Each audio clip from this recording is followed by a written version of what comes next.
Dalam rangka memperingati Hari Perempuan Internasional Women's Day, Ketua Umum PPA Profesor Ejang Dr. Marniati Mkes beserta pengurus Partai Perjuangan Aceh melakukan kunjungan ke sejumlah masjid di wilayah Banda Aceh dan Aceh Besar pada Sabtu 8 Maret 2025. Dalam kunjungan tersebut dilakukan serangkaian kegiatan seperti sosialisasi pencegahan kekerasan seksual, program beasiswa, santunan untuk anak yatim, serta penyerahan bingkisan kepada ibu tunggal atau janda. Kegiatan ini disambut hangat oleh tokoh-tokoh desa, pengurus masjid, anak yatim, serta para janda dan lansia yang menantikan kehadiran beliau.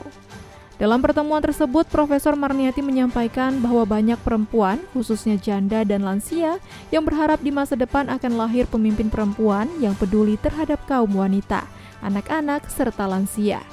Mereka menginginkan adanya perubahan nyata yang dapat meningkatkan kesejahteraan perempuan di Provinsi Aceh. Ketua Umum PPA yang juga merupakan Ketua Umum Perempuan Indonesia Maju Aceh ini dalam kesempatan tersebut menyampaikan harapan yang sama, yaitu melihat perempuan Aceh lebih berdikari, mandiri, bahagia, dan sejahtera.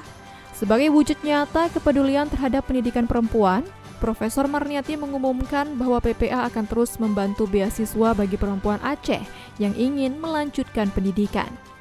Profesor Marniati juga mengajak para ibu untuk mendorong anak-anak mereka agar menempuh pendidikan, baik dalam bidang agama maupun pendidikan formal di universitas, mulai dari jenjang S1, S2, hingga S3.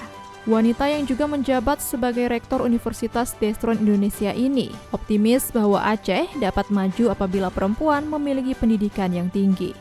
Selain itu, Profesor Marniati juga menegaskan komitmen PPA dalam membantu perempuan dan remaja Aceh mendapatkan lapangan kerja.